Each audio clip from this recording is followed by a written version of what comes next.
Eto na mga ka-vibes, kasama na natin Sir Dennis Trillo of the Green Bones. Comment that many people na nakapanood ng pelikula ninyo saying na Green Bones, napakaganda ng kwento, napakahusay mo. They're all saying na malaki daw ang laban mo for Best Actor. Sarap sa pakiramdam na natuwa sila dun sa mga pinanood nila.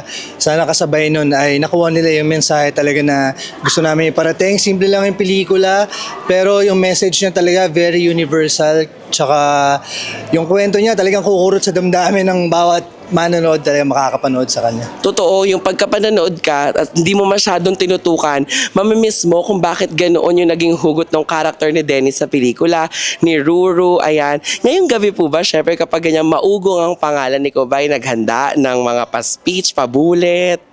Well, kilala ko yung mga taong dapat kong pasalamatan. Kilala ko yung mga tao na meron akong utang na loob kung ba't ako nandito ngayon, kung bakit nabuo yung project na yun.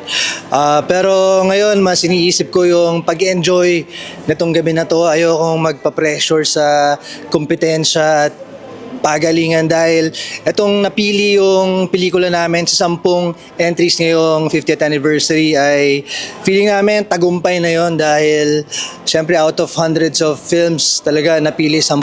So yun na yung best. So best kami lahat dito.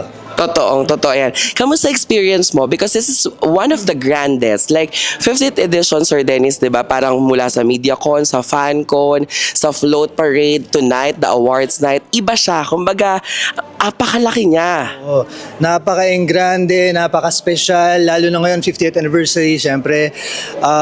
Very thankful and blessed na naimbitahan kami dito, nasali yung pelikula namin dito.